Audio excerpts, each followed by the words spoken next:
Hello everybody and welcome to today's daily task chat. Today we're focusing on innovation, but before I dive into the tasks, I'm just going to let everybody introduce themselves. I'm Natalie, I'm Head of Change and Communications here at Society of Genealogists, and I'm going to go over to Ruth on my left.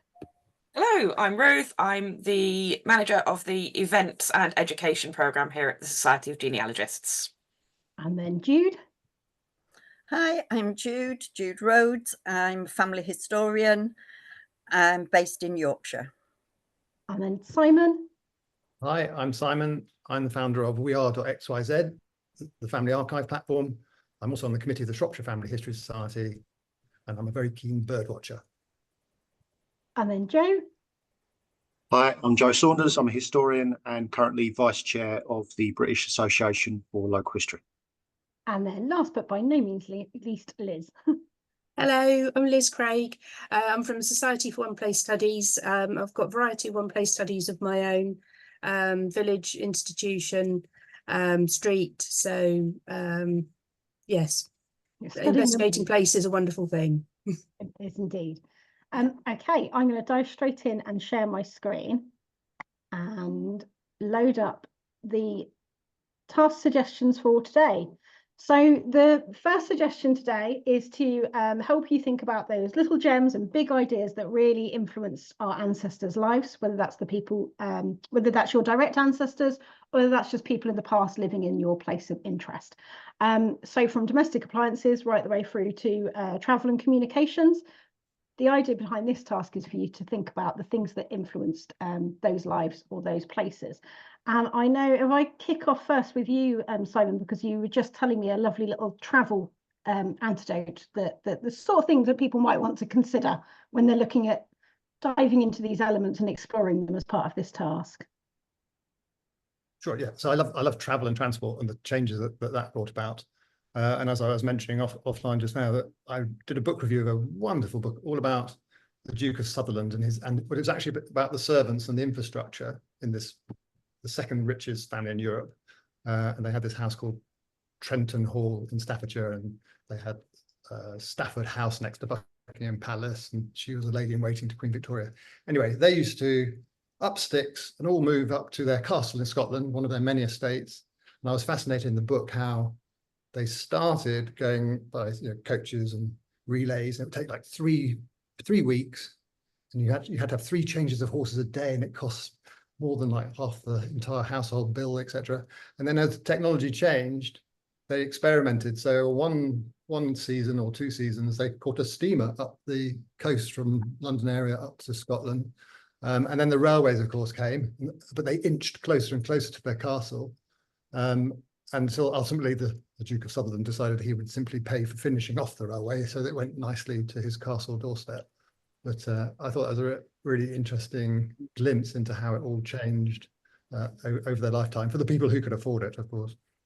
Absolutely. And we were talking beforehand about how we tend to think of railways and think of people and the transport of people. But I know, for example, Jude, you had an interesting little story that you were telling us about your trip to Leeds, was it?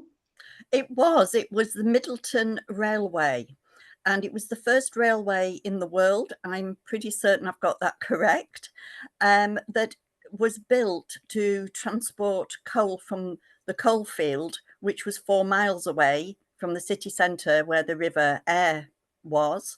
Obviously, the transportation by water was vital. And so this little railway, initially pulled by horses and then steam powered, was the first one to be built to for economic reasons, to get the coal to the river, and they could transport much larger quantities of coal. Fascinating tour.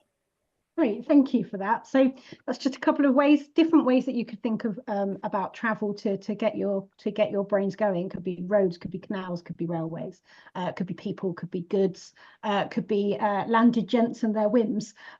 Simon suggested, and then I'm gonna pick on you next, Joe. Joe, I know print is your area of expertise. Can you think about some of the different ways that people might want to explore how print has influenced our ancestors' lives?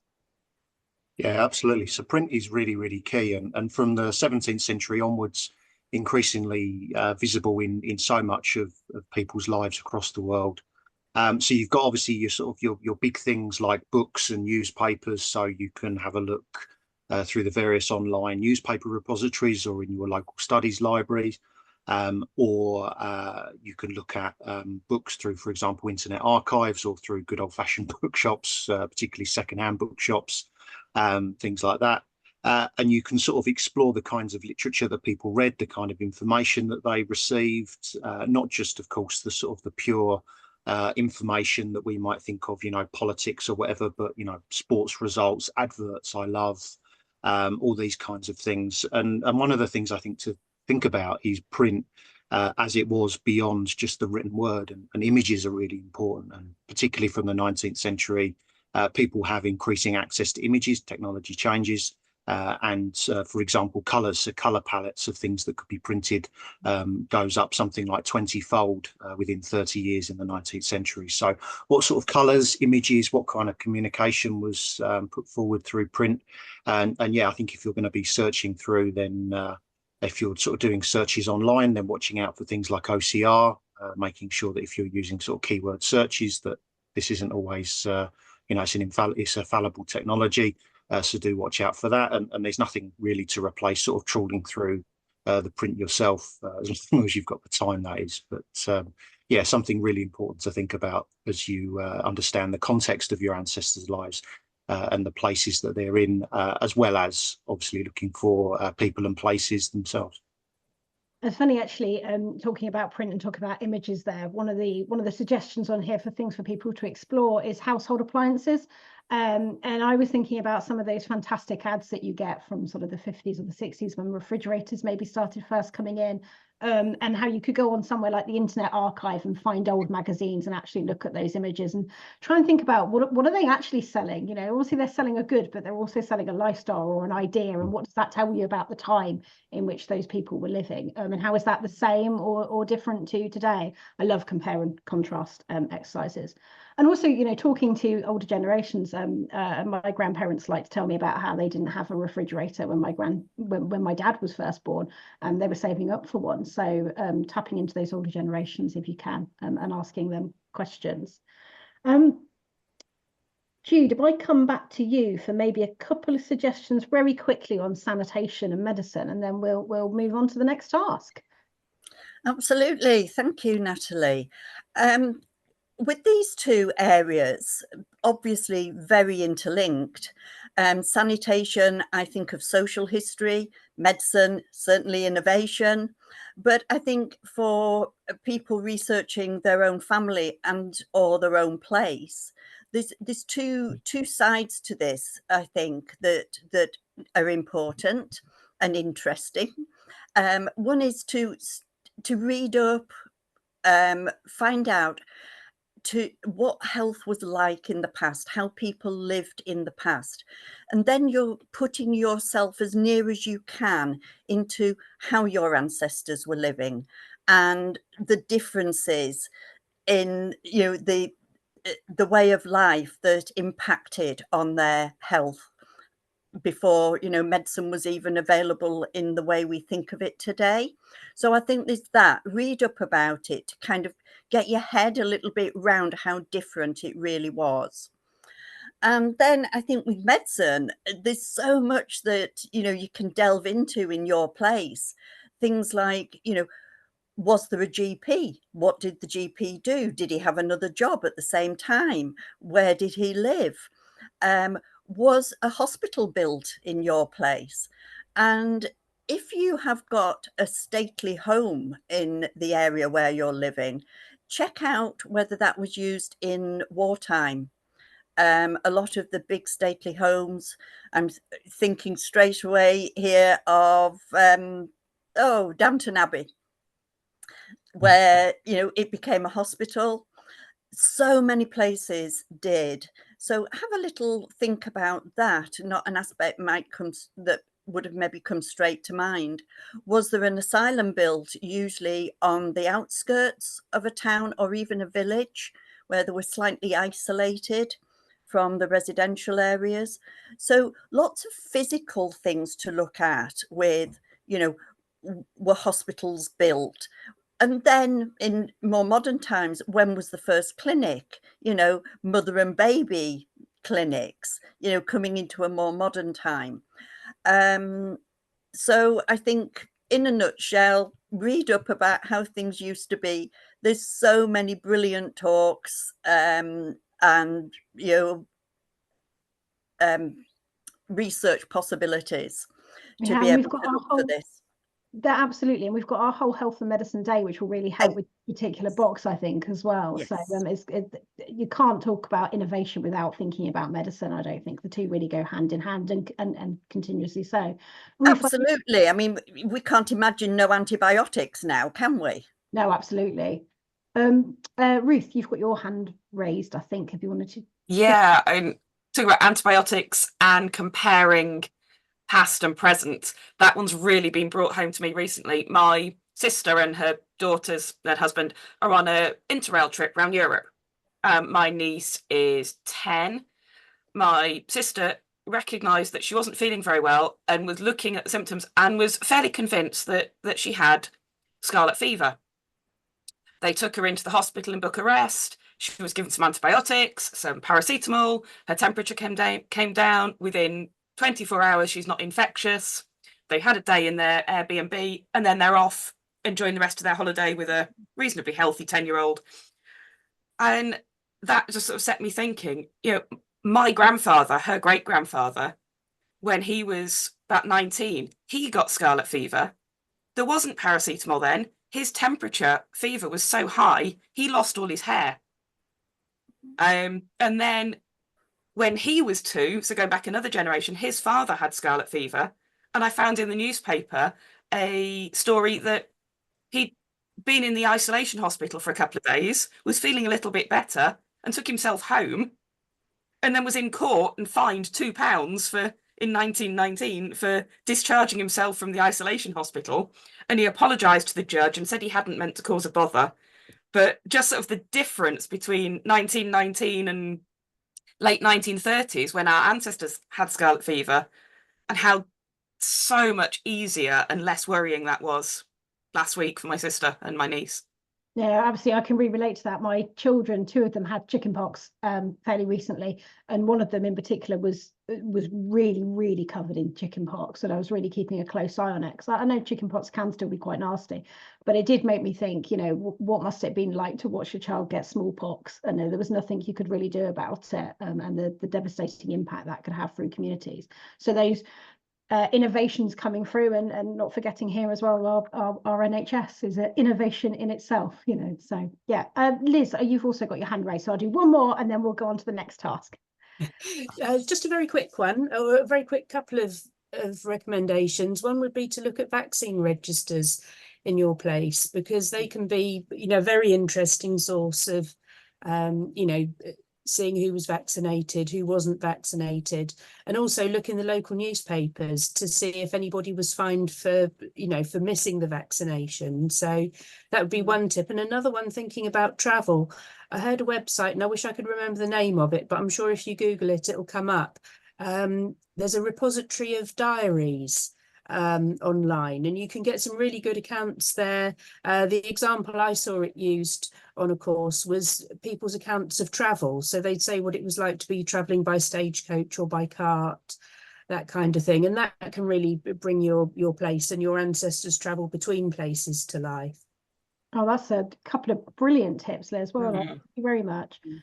Actually, on that, on the subject of communications and travel, you just reminded me that there's a, and again, I forget the exact title of it, but it will come up. It's a website all about the retirement of postal workers and why they're retired and studying their retirement. But that ties in with both medicine, communications and travel, and you can see some of the changes come through as the reasons why they've retired and things that they were working on, etc. It's a great site as well. Okay, great. Well, I will move on to our second task. Let's scroll down. So we talked about innovation in the past, but what about innovation now? How are you being innovative when you look at studying or recording your genealogy or local history or any other history that you're researching? And I wanted to kind of prompt people to start thinking about some of the different tools or innovative ideas that we use. What are the challenges that they present, but also what opportunities they give us, and how might we be using them differently in the future and expanding upon that. So Simon, it feels like sensible to come to you first, because you are Mr. Innovation as far as I'm concerned in the family history world, with your fantastic We Are XYZ project and site. So perhaps you could kick us off by considering some of the opportunities and challenges with creating your own DIY archive, whether that's in We Are XYZ or Sure. yourself. Well, I mean, to me, the biggest challenge we face is trying to get all the stuff that we know through to future generations that will love it as much as we did. And recognizing that not all our relatives now do share that exact passion. You know, there's a passing interest, and it's how to use technology, but I think also just an approach as well, like a mental approach to how we go about it. So innovation-wise, we've made a platform which is a family archive. It's a very simple web builder, and it gives you lots of tools to do those things to really bring out the beauty of a document, or a map, or a tree, or whatever. But more crucially, and this applies to any platform you're using, we say use it to store your beyond living memory, all the ancestral research that we do, but also get your relatives to start thinking about their own nostalgia, their own childhood, stuff that isn't yet family history, but will be, and also record a bit about themselves. Like I put all our holidays in our family archive. And if you think about it, in the generations to come, what's the first thing our kids are going to want to look at? It's not, they're going to like, oh, what about my childhood? Or, when I sort of step off this mortal coil, they're going to like, what? Oh, Dad, where's the record of him? And if that sits alongside all your family history, then it'll take that with it, and they'll go, oh, look, and if I keep going back, I'll find that and find that. So I think that's an approach as well as a technology. I think, we've made something, because I think we've all needed for a while a really super simple tool to beautifully visualize stuff and make it our own space, to give families the chance to make aristocratic families can make an archive. So can we, and to share that around the family. So that's the innovation piece that we're doing. But clearly, innovation is a very broad topic, and we're just chipping away at one part of it. I think it's I think you hit the nail on the head with what the challenges and the opportunities are there. I mean, my Nan passed away about a month ago, and I'm realizing that actually I had grilled her quite a lot about who her ancestors were, but already I'm regretting all the things that I didn't ask in terms of things like holidays, and missing hearing her talking about those things. So capturing what you can when you can, I think is really vitally important, and certainly I'm encouraging my children to do it. Yeah, her. Because I think if you're capturing more contemporary things, then you'll have captured stuff from people before they pass away and it's too late. Like, because I mean, we will be the past one time, and our kids may forget to interview us. But if our lives are recorded anyway, to a greater or lesser extent, I mean, it doesn't need to be too invasive, then I think we start projecting what we know into the future. Absolutely. I think this kind of ties in nicely to the way that we're beginning to use, GEDCOMS and family history software to share. There's a real opportunity to share there. And I guess some of the challenges around that are keeping it up to date, finding a family history software that works for you, because they are all slightly different, and then there is no, wrong or right answer as to which you use. I think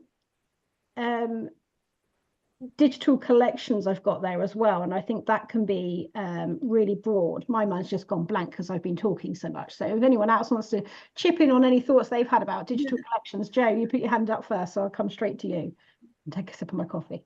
Yeah, I think the huge value of this, and obviously so much stuff isn't available online, so we always need to bear that in mind, when we're thinking about the challenges as well. But just the utter joy of being able to find things that otherwise you would have to slog all the way to an archive, things sometimes searchable, sometimes indexed, sometimes just trawling through the images.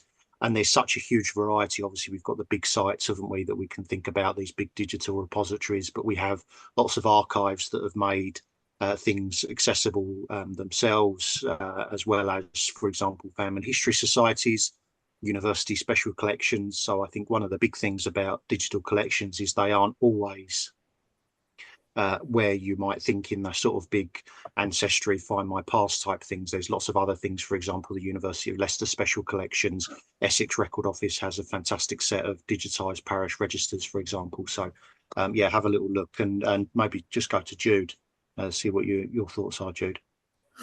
Yeah, I absolutely agree, Joe. And I think one area where digital collections are maybe not used as much as they could be are in heritage centres, and libraries have, you know, their own collections. And it's not just the actual document, it's the what they hold. So looking at the collections of what they hold, and there's some absolute gems in there that, you know, if you didn't look at their collection of what they actually hold there, you wouldn't know that that particular set of documents existed. And I think it's opening our minds to be a bit more thorough in how we're searching for the digital collections. Great, thank you, Jude. I think that's really useful. And Simon, did you have your hand up? I did, and then I thought, no, I won't. But okay, it was just a little thought. The thing I love about collections and the innovation being that they're digital is that it feels like it allows us to take our family history, search our genealogy beyond like just filling in the squares in the tree. Because like you can take a person and then you can look at the life, like especially like newspapers, right? You actually can search for a farmer and you find out stuff that, like I found my great-grandfather's village cricket results in Shropshire. And so suddenly you're starting to get a picture of this guy playing cricket in 1893 against the Royal Welsh Warehouse from Newtown. And I sort of look at him in new light. So I then go and find pictures of people playing cricket in the 1890s. And whereas, yeah, maybe 20 years ago, I'd have literally just put his name into a box in a tree. And now you can actually, the digital collections just add so much. And I think we forget to check what's out there. That's the other thing. Definitely. And I'm just thinking about newspapers in itself as being as a digital collection and that being able to look up that kind of thing. My dad always tells me this story that they used to play football matches against the inpatients of Broadmoor, and the ball would go, you know, outside the pitch, and all the Broadmoor inpatients would go, I'll get it. And I always thought he was winding me up. But I did do a newspaper search, and there was a bit of a football league that used to go on with some Broadmoor people. So not quite sure what the full true story there was, but being able to actually look up that kind of tall tale that he told me in a newspaper and try and suss out whether there was any element of truth into it, because it has been digitized. And that kind of leads me on to artificial intelligence as well. I think there are so many ways that this could be a fantastic opportunity and so many challenges as well. I tend to think about AI not so much in the terms of its ability to search archives, etc., which could well be coming, but in terms of its kind of creative possibilities as well, being able to I was playing around with it the other day, asking it to help me create a choose your own adventure version of my family history so I could share that with my children. So I think there's loads of creative ideas there that you could explore. But lastly, I wanted to come on to visualization techniques, because I'm conscious that that's such a broad topic that it might be helpful for people if we give them a couple of examples of what we think of when we think of visualization techniques. I know, Simon, you are a massive drone fan and have done lots of work with your drone and are talking on it. So maybe perhaps you could talk us a little bit about how you've used your drone to explore your family history. Yeah, and it kind of supports what I was saying before, because I really like trying to get under the skin of just a few ancestors in particular, and to be able to visualize the environment they were in. So recently I focused on that. Shall I show you? I'll show you. Have you enabled sharing? Might be able to, yeah. Yeah. Whilst you're just doing that, I'll just explain that whilst you're just giving Simon permission so that we've not got silence, I was thinking in terms of visualization techniques, and I think this feeds well into what you're going to show us as well, is that ability to use Google Maps and drag the little person into the map and do that down the street view. I think we forget how kind of innovative that kind of technology is, and how it's still, you know, rapidly expanding. Oh, that tied up nice, Simon. That's almost like you planned it to start. That's very good segmenting. You're a pro, I can tell. So that's my grandfather, and these are my great-grandparents here, Edward and Martha Jones. And they came from the Vale of Montgomery, beautiful area. And I just put this together. So this is their family tree, married. If I extended this family tree, you'd see so many cousins intermarried. It was untrue, like farmers marrying the next door farmer. Anyway, that's another. So I was curious to get under the skin. So well, you talk about Google. So I literally here use Google Maps, and one lived on the right, one end of Vale of Montgomery, one lived at Llandyssil on the left. And just as a matter of interest, 56 minutes on a bicycle, I reckon that's sort of pony and trap speed. So they live about an hour apart. So you start to get that in mind. They got married in 1850. Here you can see them sort of starting to see it on a map where they are. And what I've done, so this is taking a satellite view. And I'm looking from the village of Llandyssil. There's a big ridge here, and here's the Vale of Montgomery, and then Edward, her beau to be, is up at the other end of the valley. And this is where the drone footage comes in. As long as Zoom can handle the drone footage. Camera for a second.